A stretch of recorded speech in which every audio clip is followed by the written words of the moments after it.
Good morning student. आज हम सब पढ़ेंगे क्लास 9th हिंदी, स्पर्श का है हिंदी। ठीक है, उसमें हम पद्य का चैप्टर पढ़ेंगे। पद्य पाठ 1 रैदास के पद। रैदास के पद इस पाठ के कवि हैं रैदास, जिनका पूरा नाम संत रविदास है। इनका जन्म 1388 में हुआ था और मृत्यु 1518 में हो गई थी बनारस में। ठीक है, तो आप सबसे पहले कवि का जीवन परिचय लिखेंगे। जीवन परिचय के अंतर्गत जन्म एवं मृत्यु, ठीक है। उसके बाद रचनाएं लिखेंगे, उनकी कौन कौन सी रचनाएं हैं। भाषा शैली लिखेंगे, अर्थात उनकी जो भाषा जिसमें उन्होंने रचनाएं की हैं वो किस भाषा में की गई है, उनकी शैली क्या थी। उसके बाद आप विचारधारा लिखेंगे। ठीक है, ये लिखने के बाद आप कठिन शब्द लिखेंगे। ठीक है, सबसे पहले अब हम कठिन शब्द में जाने से पहले हम चैप्टर का रीडिंग करते हैं। रैदास के पद।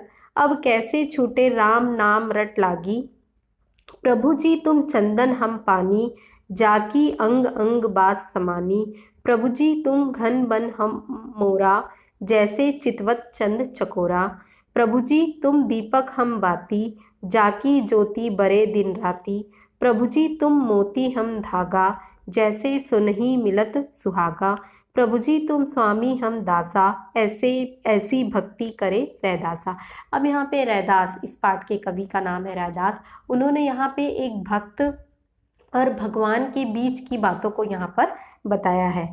ठीक है, तो यहाँ पे भक्त भगवान के प्रेम में इतना डूब गया है कि वह सिर्फ भगवान का ही नाम यानी राम नाम का ही जाप कर रहा है। ठीक है, और वह अपने आप को भगवान से तुलना करते हुए बता रहे हैं कि प्रभु आप क्या हो, चंदन हो। क्या हो, चंदन हो, तो मैं पानी हूँ। ठीक है, जिस प्रकार चंदन की बूंदें अगर पानी में मिल जाती तो वह पूरे पानी को ही क्या कर देती है, खुशबू से भर देती है और उससे पूरा अंग क्या हो जाता है, सुगंधित हो जाता है। समानी यानी सुगंध का बस जाना।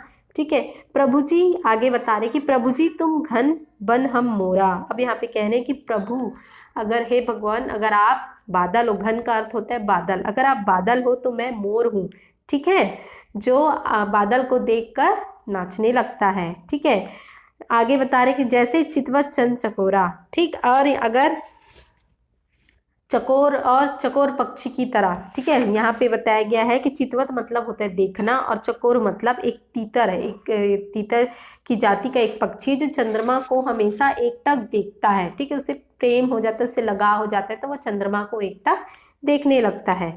आगे कह रहे कि प्रभु जी तुम दीपक हम बाती, जाकी ज्योति बरे दिन राती। अब कह रहे हैं रैदास की प्रभु आप क्या हो, दीपक हो, तो मैं क्या हूँ, भक्त। मैं का अर्थ है भक्त।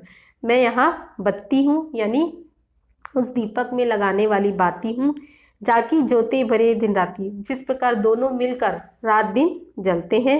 प्रभु जी तुम मोती हम धागा। आगे कह रहे कि प्रभु तुम मोती हो तो मैं धागा हूँ। जैसे सुनही मिलत सुहागा, जिस प्रकार सोना को और सुंदर निखारने के लिए उसमें क्या मिला दिया जाता है, सुहागा मिला दिया जाता है, उसी प्रकार वह सोना निखरने लगता है। उसी प्रकार अगर भगवान के साथ भक्त मिल जाए तो एक अलग ही रूप निखरता है। प्रभु जी तुम स्वामी हम दासा, ऐसी भक्ति करे रैदासा। अब यहाँ पे रैदास कह रहे हैं कि प्रभु आप क्या हो, स्वामी हो, तो मैं नौकर हूँ, ऐसी भक्ति करे रैदासा। तो यहाँ पे रैदास इस प्रकार की भक्ति पर ही विश्वास करते थे। तो ये हुआ फर्स्ट पैराग्राफ। अब हम आते हैं सेकंड पैराग्राफ। ऐसी लाल तुझ बिन कौनू करे, गरीब निवाजू गोसैया, मेरा माथे छत्र धरे, जाकी छोती जगत कौ लागे, ताप पर तू ही ढरे, निचहू ऊंच करे, मेरा गोबिंदु काहू ते ना डरे, नाम देव कबीर तिलचनु, सधना सैनु तरे, कही रविदासु सुनहु रे संतहु, हर जीव ते सभे सरे। अब यहाँ पे लाल का अर्थ होता है स्वामी। ठीक है, कौनु मतलब कौन। तो यहाँ पे रैदास बता रहे हैं कि आप स्वामी हो और आपके बिना कोई कुछ नहीं कर सकता। ठीक है, आप ही हम सभी के सहारे हो। गरीब निवाजू, आप गरीब दीन दुखियों की सहायता करने वाले हो। ठीक है, निवाजू गरीब का मतलब सभी को पता है, गरीब निवाजू मतलब दीन दुखियों की पर दया करने वाला। गोसई मतलब स्वामी। अब यहाँ पे बताए कि माथे छत्र धरे, जिसके मस्तक पर स्वामी होने का मुकुट हो। अर्थात यहाँ बता रहे हैं रैदास कि आप गरीबों और दीन दुखियों की सहायता करने वाले हो। आपके मस्तक पर मुकुट सुशोभित हो रहा है। जाकी छोटी जगत को लागे, आप छूत अछूत में कोई भेदभाव नहीं करते हैं। आप सभी को समान रूप से देख रेख करते हैं, अर्थात समान रूप से सहायता करते हैं। निचहु ऊंच करे मेरे गोविंदु, काहू ते न डरे। अब यहाँ पे कवि रैदास बता रहे हैं कि आप नीचे जाति के व्यक्तियों को उच्च वर्ग बना देते हैं और आप किसी से नहीं डरते हैं। आप सिर्फ हमेशा सच को, यानी कि आप हमेशा कर्म पर ध्यान देते हैं। जिस व्यक्ति का कर्म जितना महान होगा उसकी भूमिका उतनी ही महत्वपूर्ण होगी। नामदेव कबीरु तिलोचनु सधना सने तरे। अब यहाँ पे रैदास बता रहे हैं कि आपने नामदेव, कबीर, तिलोचनु और सधना एक संत का नाम है, आदि सबको आपने अपने शरण में लिया है। ठीक है। कवि कही रविदासु सुनहु रे संत हर जीव तय सभे सरे।